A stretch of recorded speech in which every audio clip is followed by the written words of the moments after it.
Hello, everyone, and welcome to our Transgender Day of Remembrance and Resilience Trans panel. My name is Zakia McKenzie. I am the Executive Director and founder of Nationz Foundation, and thank you for joining us today as we celebrate and honor the lives of those we've lost in this past year, but also today at this moment, have an in-depth conversation with members of our community about Trans Day of Remembrance and just the everyday lived experience of trans individuals.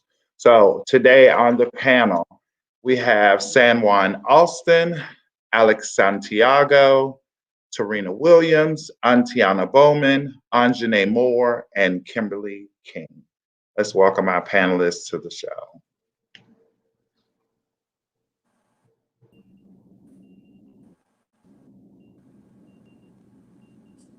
How's everyone doing?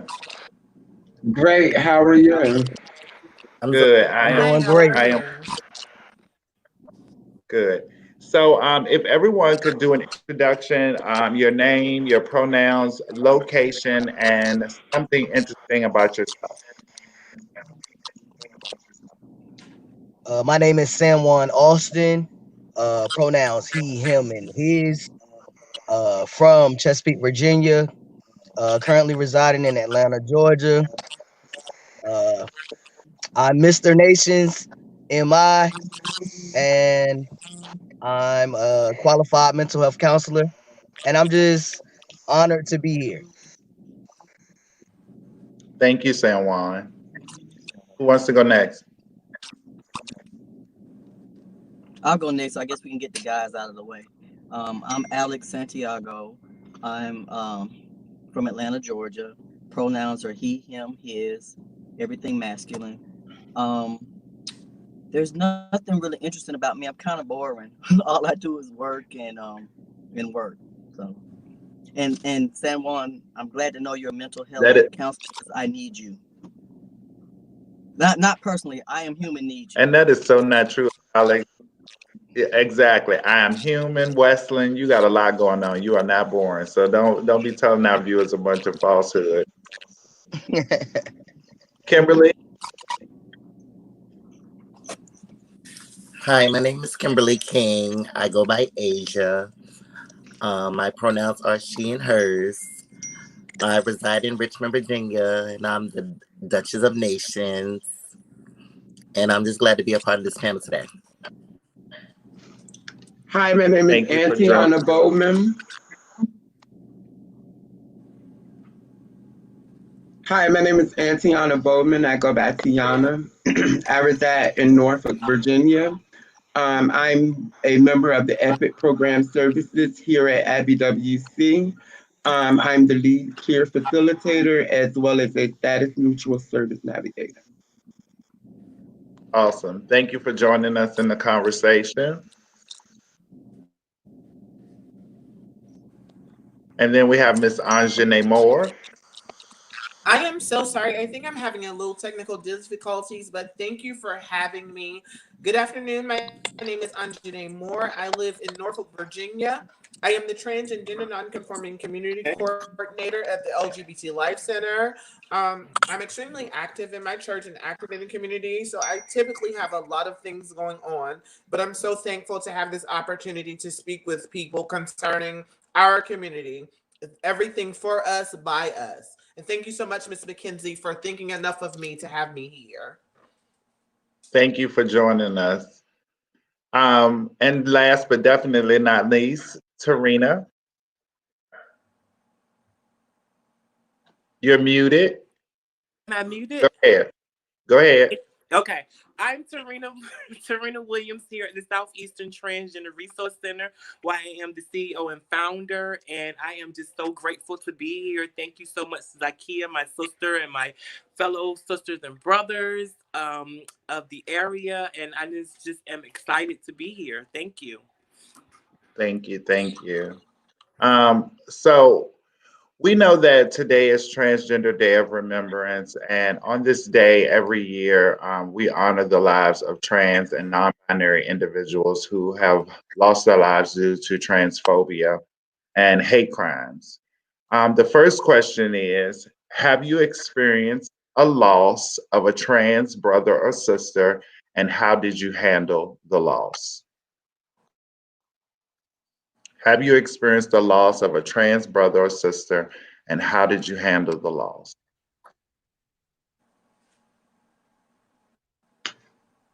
I would say I have. My closest friend at the beginning of my transition, I had a friend that was the closest friend to me. Her name was Adrian. She passed away maybe back in 2003, 2004. We were from the beginning of my transition since I came on the scene back in 1999. We were thick as thieves.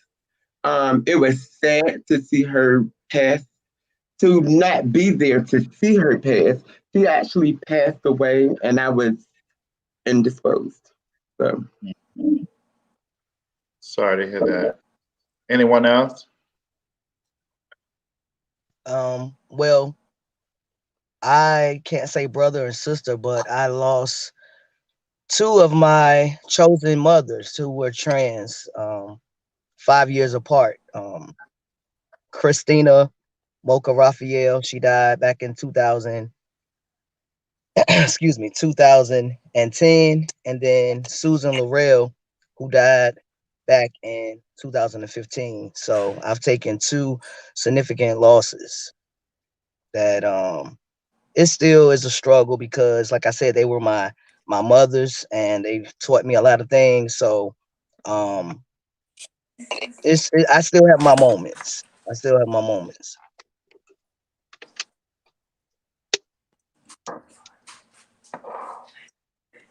Tarina, Kimberly?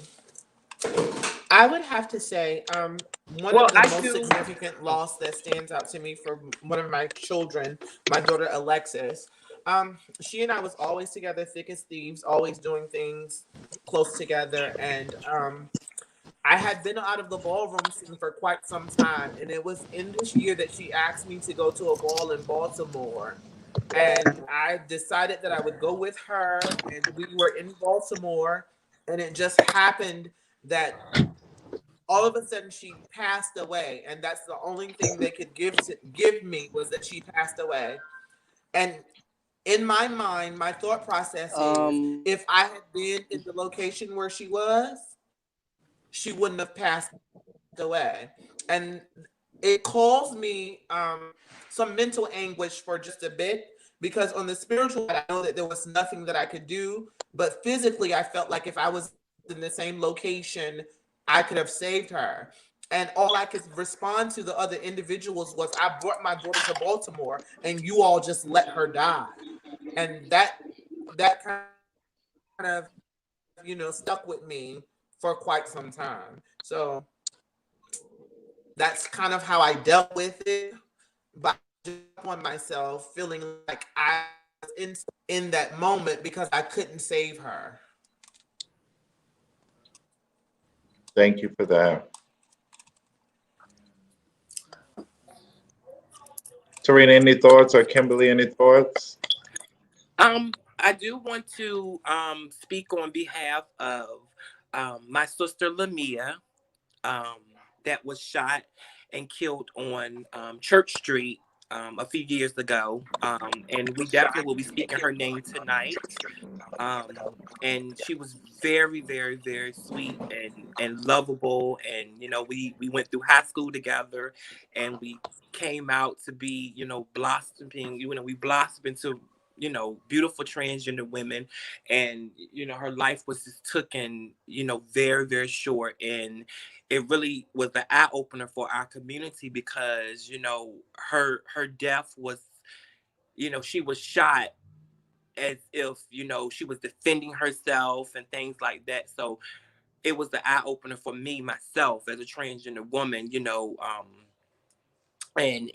we definitely will be speaking her name tonight. So I'm definitely affected by her death. Hmm.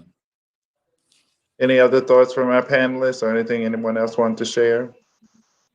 I wanted to really quick. Um, I've had a couple of people pretty close to me. One being China Doll. I'll never forget where I was when I got that call. Um, it's still to this day, hurts every time I think about her, because it was just anybody that knew her just knew she was just such a joy to be around, and it was just senseless.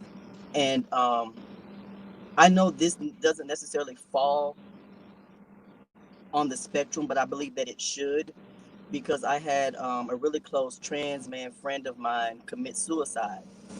And he committed suicide because he was bullied and because he was harassed. He had gotten raped. I mean, so it was different things that caused him, to commit suicide. So I think with situations like that, they should also be included, in today today's events.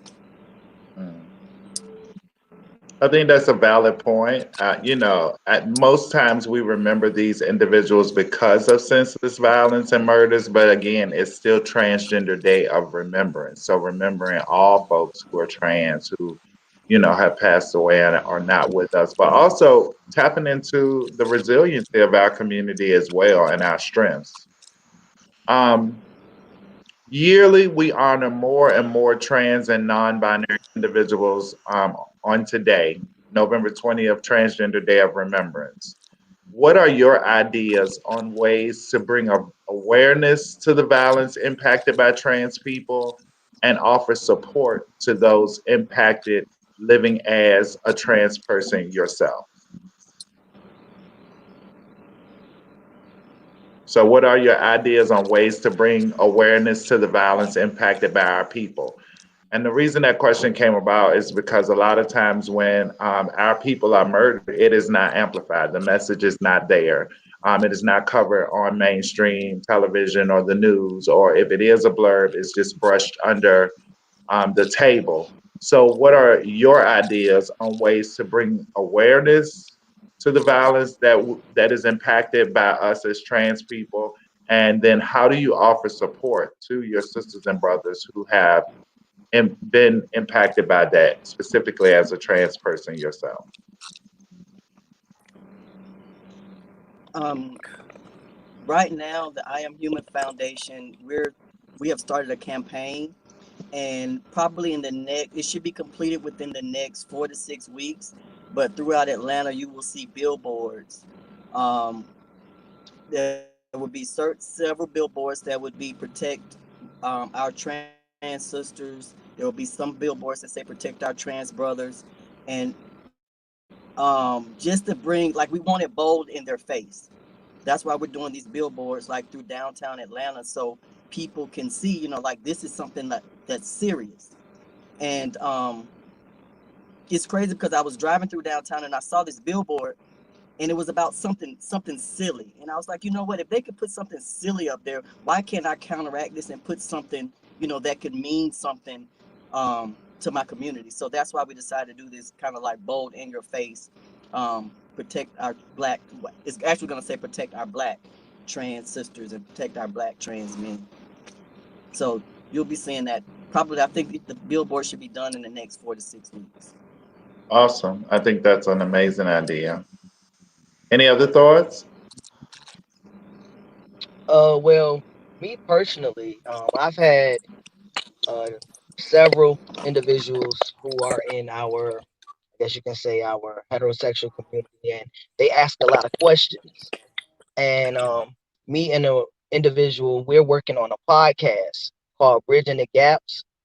So basically, what the podcast is going to consist of is um, transgender individuals uh, speaking, having shows with heterosexual people who wants to gain knowledge and information on our everyday struggles, our everyday issues, so that they can be more aware and understanding of what exactly it is that we go through day to day.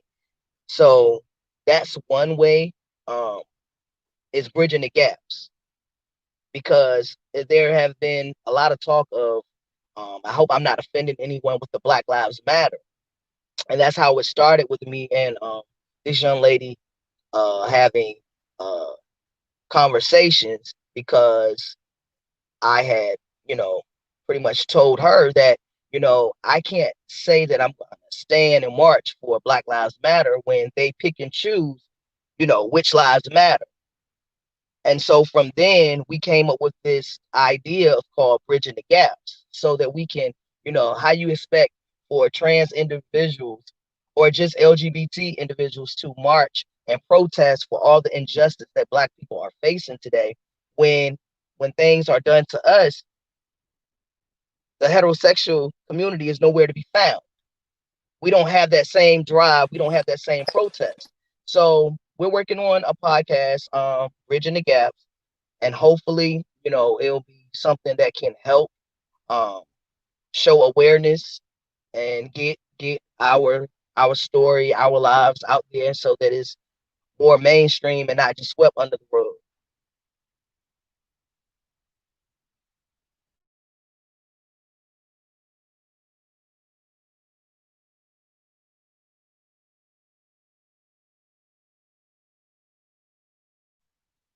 You're muted, Zakia.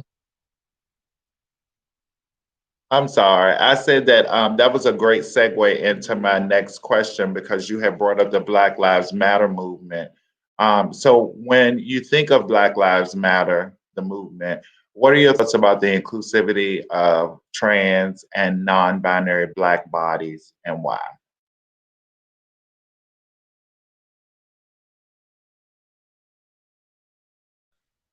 Well, as I just spoke on it, I don't feel like we matter when it comes to the Black Lives Matter. Um,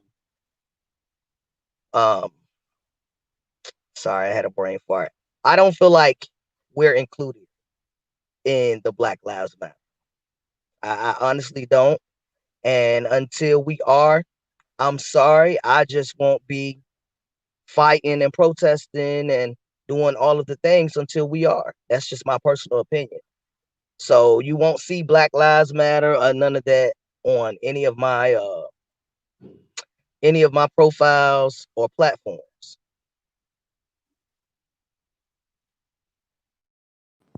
Tiana, any thoughts on that?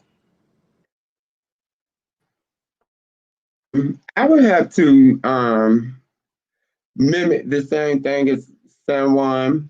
I don't see Black Lives Matter being very inclusive to transgender or trans identified individuals, nor do I always, every time I hear Black Lives Matter, it's only those of the heterosexual community. I do want to go to the question just before this when you asked what were we doing to counter the I would say that this beginning in January 2021 over here at IBWC we plan to I'm the facilitator for the Epic Ladies program, for the Epic Ladies Night support group. We plan to do more panels and more tables aimed at educating not just our community but the public on trans identified and transgender issues, as well as LGBTQIA plus issues for communities of color. Amazing work. Keep us updated on that. Anyone else care to share their thoughts on the Black Lives Matter movement and your thoughts of its inclusivity of trans and non-binary folks?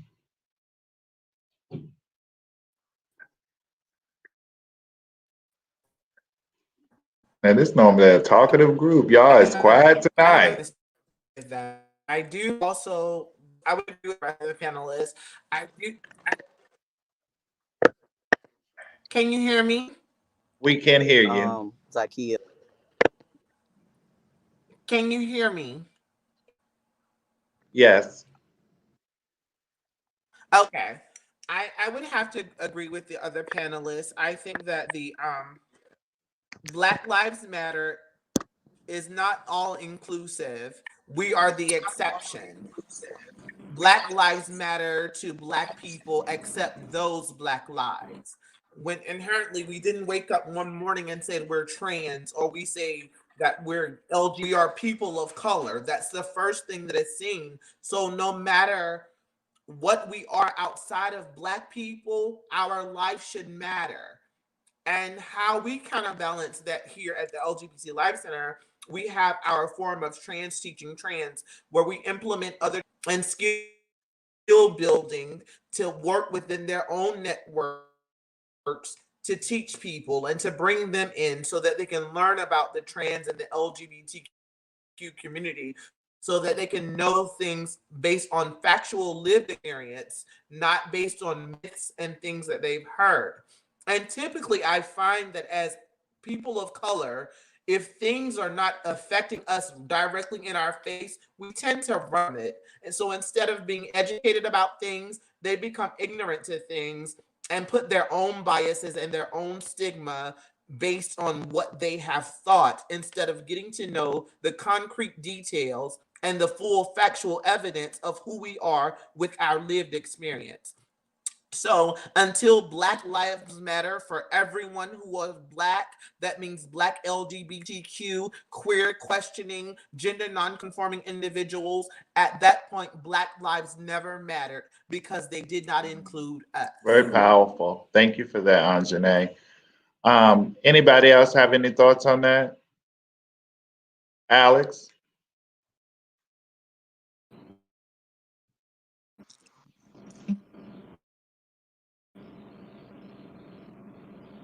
Can you hear me? I'm a little torn on that because when when you see me, the first thing you see is a Black person. So part of me, because I was Black the moment I was born, before I transitioned. But so my Black life matters first. Now, do I feel like we are included? Absolutely not. But then I have to look at the Black Lives Matter movement and set that aside because that's an organization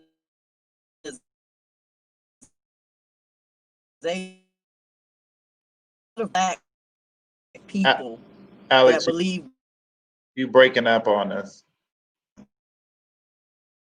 that Black Lives Matter. Hold on, let me take it from my car.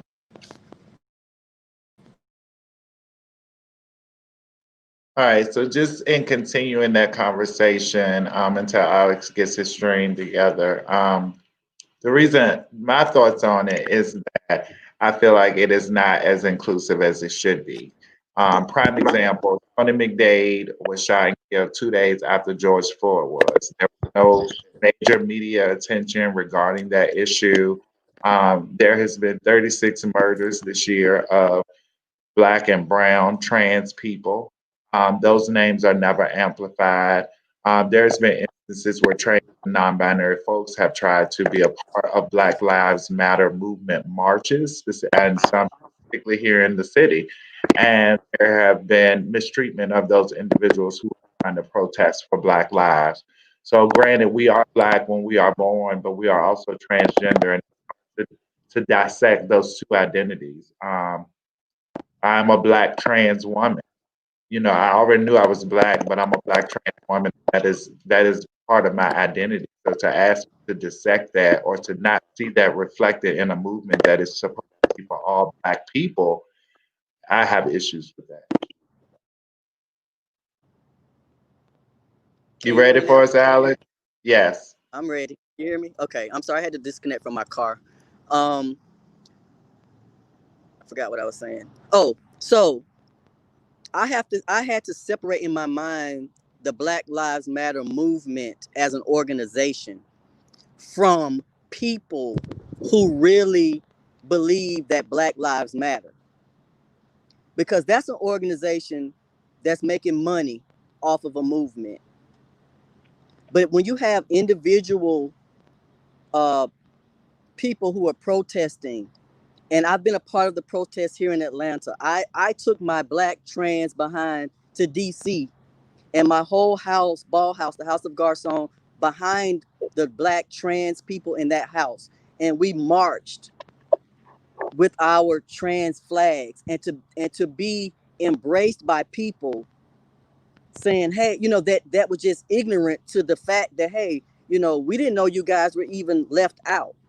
So I had to separate that organization that's just run by people that's about making a dollar, because that's all that Black Lives Matter organization is about. But when you separate that and you're in these small individual movements in the different cities, you find that there are more people that care that don't. And that's my experience here in Atlanta and when I went to DC. Thank you, Alex. Any other thoughts on that? Serena, Kimberly?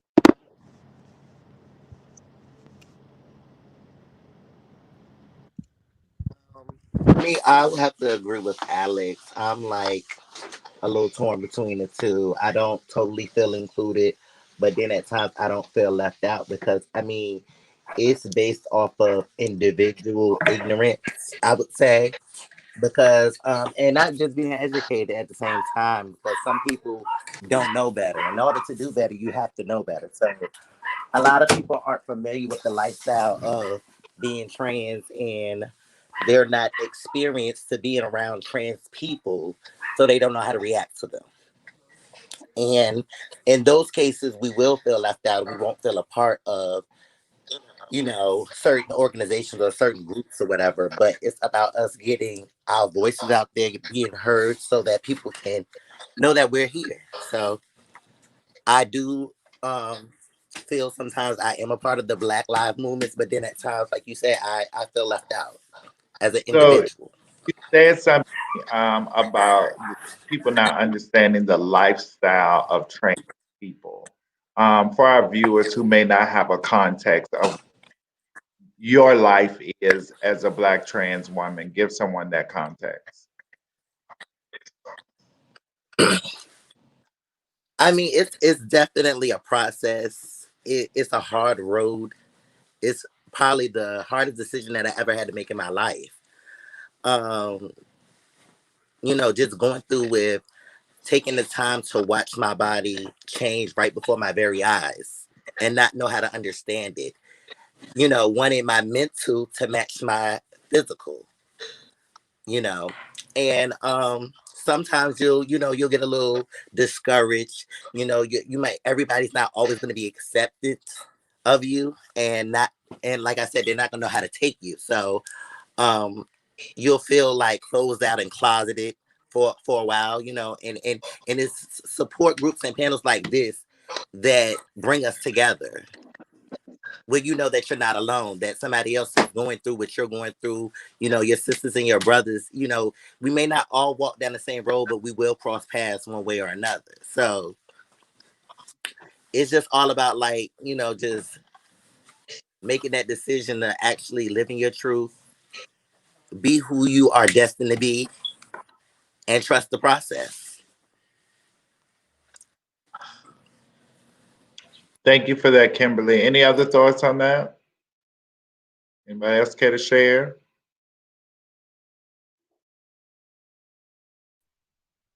Natalia Can you Dupree. repeat the question?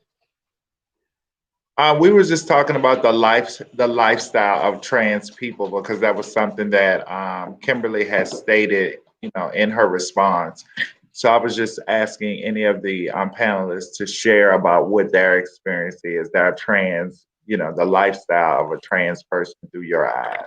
Or Um, I somebody else Well, talking? Oh, go ahead. Go ahead. Go ahead. Go Go ahead. ahead, Serena. You got the floor. Well, for myself, I've been in the lifestyle for a very long time. I didn't have much experience as a male, so I went straight into becoming and transitioning to who I am now. Um, My black is beautiful and I love who I am. But I will tell people that this is the most hardest lifestyle in the world if you make it like that. Because we all follow different paths and we all want to be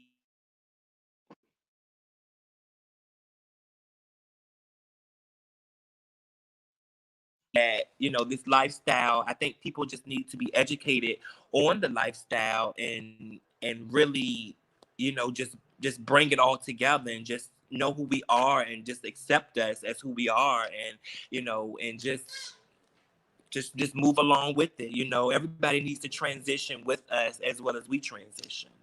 And I feel like, I will never, ever change who I am or what I've done in life. And, I just succeed to strive to be the best.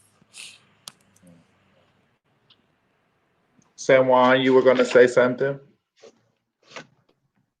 I was just gonna say, for me personally, with my experience, my journey as a transgender individual has been very interesting. Um, of course, I've had my ups and I've had my downs, and I honestly will say the hardest uh part about my transitioning is it comes from within our own community. That's where the difficulty comes from, within the LGBTQ plus community. We have I call it I guess you can call it trans bashing when we use certain terminology. They're not real enough, or because this one is more developed, you know, you're less than. So it's a lot of that goes on within our own community, and that's as again I said, me personally speaking, that's the most difficult part I've had to deal with is not that I'm looking for acceptance, because I could care less about who accept me, but it's all about respect. And it's been so much disrespect within our community towards me, where it's like one of those things where it's funny now, because it's like, here we are, we're supposed to be fighting for the same rights. We're supposed to be fighting together against those that fight towards us, but we have people within our circle or community who tear us down. And so I think that's the hardest part that's been for me, for as far as my transitioning or everyday life as transgendered male. But I think another thing is, of course, you envision what you think you're supposed to look like. So you put a lot of pressure on yourself. I know for me, I've put a lot of pressure on myself to make goals and achieve those goals because I want to look a certain way. And I think that's another thing that's hard. That's been hard for me, accepting myself. So once you get self acceptance, then you know acceptance from anyone else really doesn't matter. I think that's been the hardest part for me. But I'm good now though, so I'm cool. Thank you for sharing that. One of our viewers, Sean, said we are so judgmental against each other, but yet we expect more from those outside of the community. Mm, And they yeah, also I said agree. if we don't stand together, they can't expect others to stand for us either. And I think it's so much power in numbers. And I have said that before. How are folks going to take us seriously? How are laws going to be put in place for us when we continuously tear each other down? And I mean, as Black people, that seems to be like a way of life. It's like that crabs in a barrel mentality, but we have to do better.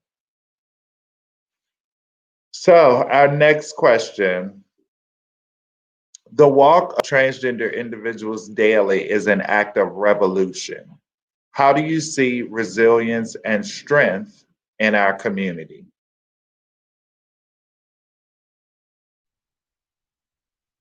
Well, I have to say, I'm looking at it. You're a huge motivation for our community. You give us so much hope. And not only you, we have Alex Santiago, we have Tarina, we have Anjane, we have Tiana, who work for different agencies who gives us the resources for all transgender, and LGBT, Q plus. So when you say, the walk of strength and resilience, we got people, individuals like you that we look up to, who is on the forefront fighting for the rights of transgender individuals like myself. So, I take my hat off to each and every one of you that, fight for the rights and gain the knowledge and education to give and pass down to us. So when you ask that question, we looking at Well, thank you. But it's me and many more you. others Yeah, of me. I'm sure it's many more people out here. I can name uh the Mariah Moore, Saria Sinclair, people that I see, Yvonne is people that I see that I know personally, but I'm sure it's well enough more people out here that are fighting for the rights of transgender individuals. Yeah, I just, haven't crossed paths. and when we think about the whole LGBTQ movement, it is because of trans people. When we think back to Stonewall, it is Marsha P. Johnson and Marsha P. Sylvia Johnson, right. and Miss Major. Trans people have always showed resilience and strength through so much adversity. So yes, we are powerful, we are strong, and we are beautiful and fabulous. So another question. If you could go back and have a conversation with your younger self, what would you talk about and why?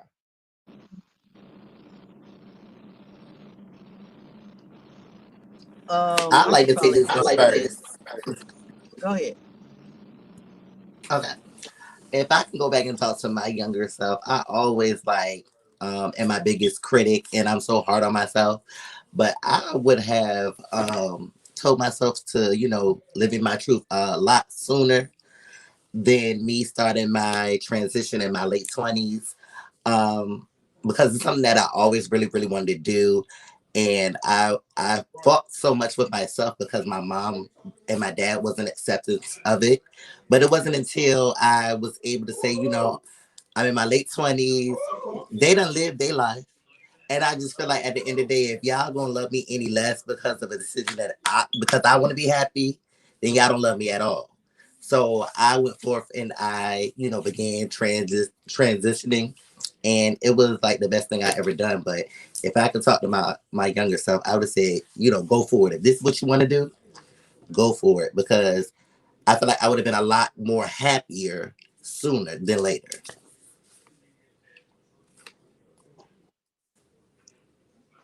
I would have to say the same thing as Kimberly.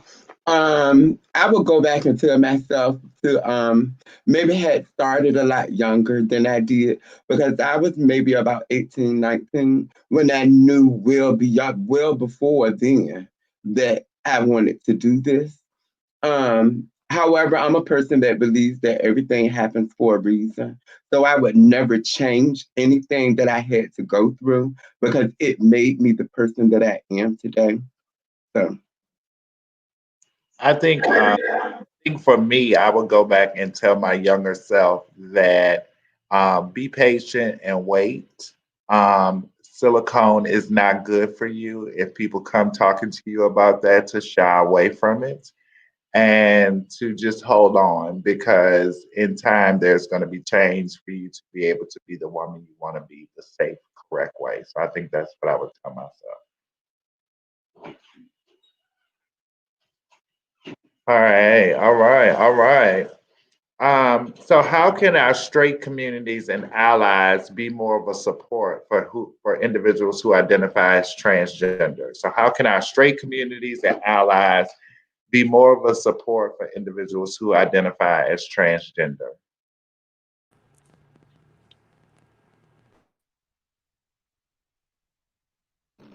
Uh, I think I will say more of a support is to gain the knowledge that gender identity has nothing to do with sexual orientation.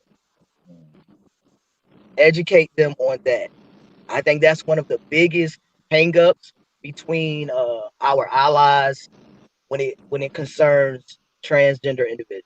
That's the one of the main hangups is, well, if you identify as this, then why are you with, that? So that's one of the biggest ways that they could be more supportive if they're more educated in that department. That So my gender, say that in layman's terms for someone who may not understand what sexual orientation is and gender identity. okay, I got you. Uh-huh. Who I am, who I am does not define who I go to bed with. Exactly. Okay. Thank you for that. I just wanted to make sure that people understood. So, sexual identity, I mean, gender identity is how we identify. Sexual orientation is who we are attracted to. So, we can be Correct. trans men or trans women and be attracted to other trans men and trans women, or we could be attracted to men or whatever, but it doesn't negate your identity. Correct. Any other thoughts? How can straight communities and allies be more of a support for individuals who identify as transgender? Natalia says, stand up for us when we aren't around, educate them, say. Um, Zakia, I think they need to come out the closet. And the reason why I say that is because I have so many family members and straight friends that will, I hate that they do that. Okay, well, don't say it to me behind closed doors. You need to be vocal in the community. So to me, they're in the closet. Like, why are you afraid to defend me? You know? So if you really truly believe um in my transition, and and you want to fight for the things that we go through, be vocal about it, be bold about it, be brave about it, because I don't need anybody in the closet. I also think it's important for them to have a Maya Angelou mentality. When people show you who they are, believe them. So if I tell you I'm Zakia and my pronouns are she and her, then respect that, see that, believe that. And I think that that's so important. I have some family members, and every time I talk to them, the rarity that I do, they cannot get the pronouns together, but they also question why they don't see me. I don't see you because I don't feel like dealing with you being disrespectful to me. And I try to make people understand that when folks misgender us and use the wrong pronouns, that's basically like feels to me like if somebody had taken a razor blade and just slicing me with a razor blade with every breath that they say. So, it's an act of violence when you misgender people. So I think that ways that our allies and straight folks can be more supportive is, being respectful of who we are, our pronouns, and also understand that all trans people are in different phases of transition, and there is not um, everybody does not have passing privilege. And, if you see someone dressed as a woman and they have breasts and may have a little shadow, men don't have breasts, say, yes, ma'am. You understand what I'm saying? So being respectful of folks. Any other thoughts?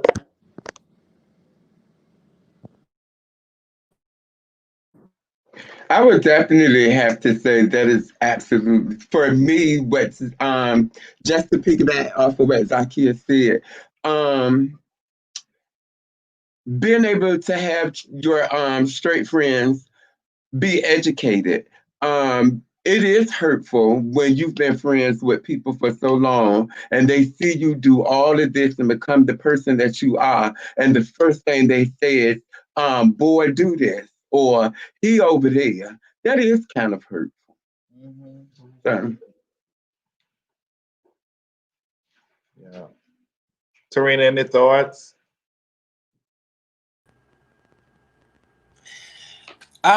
I definitely agree with everybody and what they're saying. Of course, we're gonna all have our own views on different things like that.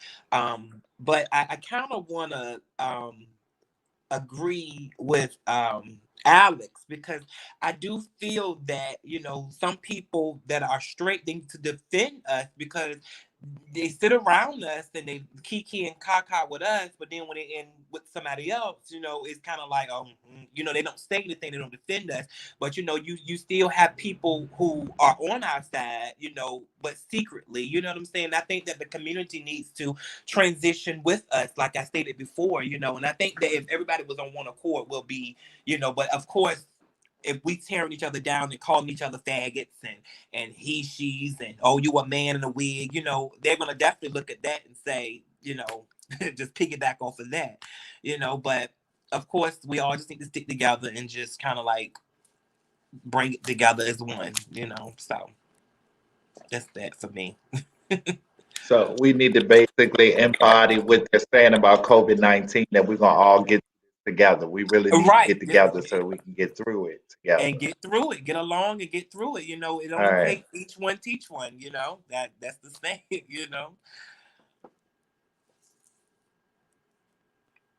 Anjanae, you with us? I think she having technical difficulties. So our last question for our panelists, and I want to thank you all for such an amazing conversation. But I think this last question is really, really important, and I would be really appreciative if everyone would answer. Why is TDOR important? And what does future TDORs look like in your mind? Well, why is TDOR important? Why I think it should be important to everybody is because we're remembering our fallen trans sisters and brothers, and if it was one of us, we would want our family members, our community to remember us as a person, your legacy and things like that. And it's also a respect thing, and if you say you love the community, you love your brothers and sisters, you definitely want to speak their names and make sure that you keep the name alive and keep the legacy alive, whether you didn't know them or not.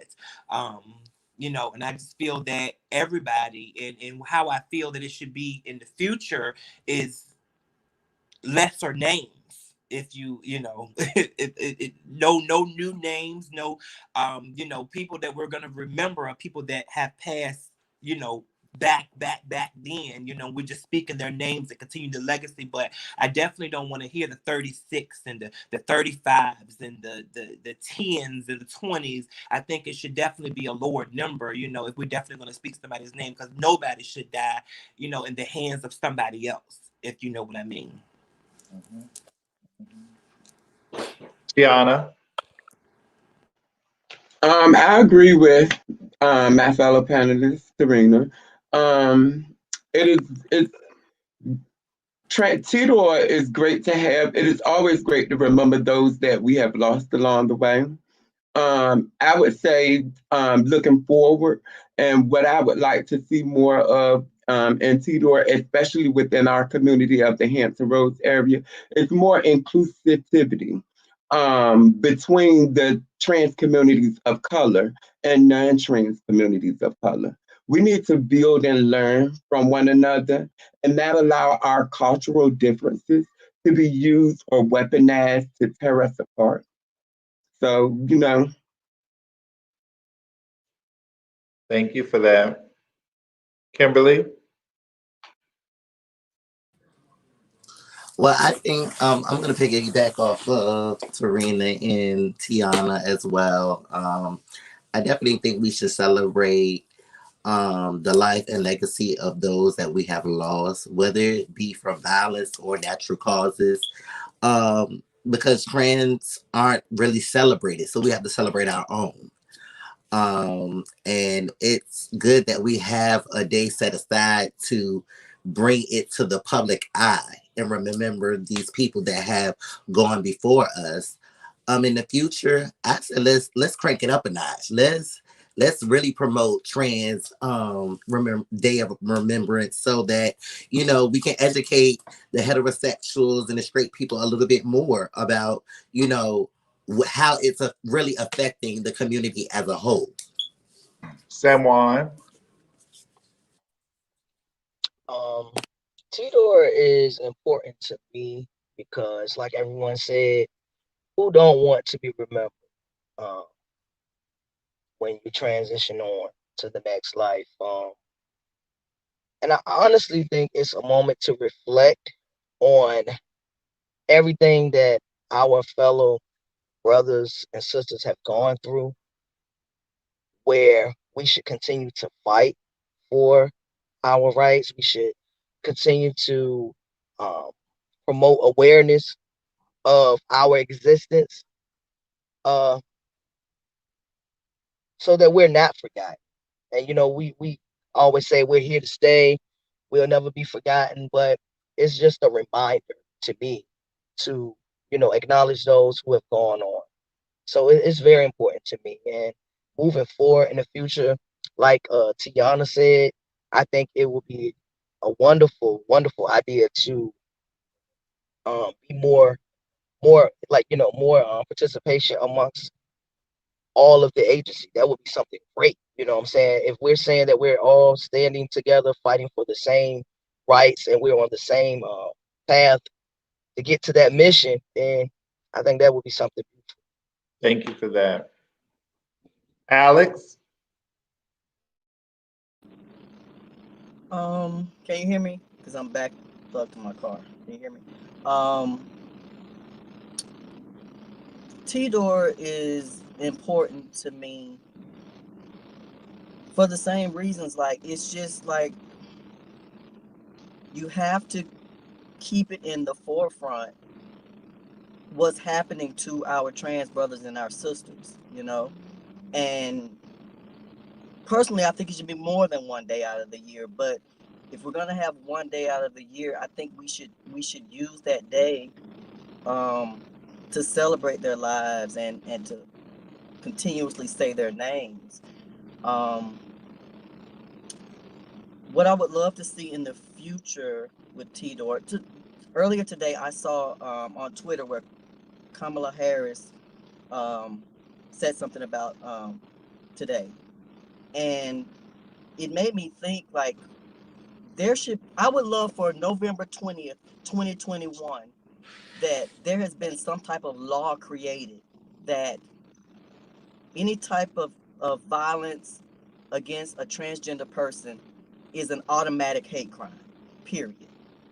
No matter what state you're living in, just period. It should be a national hate crime. So I would love for next year for us to be able to celebrate the fact that we have that law on the books. Because maybe it's going to take something like that for people to get it. I don't know, because too many people are killing our brothers and sisters and getting away You with it. said a mouthful. You said a mouthful. Um, T-Door is important because of all of the things that you all contributed to the conversation. And what I would really like to see in the future is that there are no more trans murders, and that this R in remembrance changed to resilience, so that we can just celebrate our strengths, our adversity, our accomplishments, remember those, and have good thoughts about those who have paved the way for us, but us to really stand together, show our strength, and make change where people that are trans identified or non-binary can be safe to walk the streets, love who they love, and be prosperous, make money, excel, buy homes, achieve the American dream that we are all promised. So I want to thank you all so much for joining us for this amazing conversation. Everyone, our viewers, thank you for tuning in and watching. Please join Nationz Foundation this evening at 8 p.m. when we will go live again with our Transgender Day of Remembrance and Resilience ceremony. So be safe, y'all. Thank you so much and have a great evening. Thank you for having me. It was nice being on the panel with everyone. See you guys. Guys, thank you for Thank having you. me. Bye.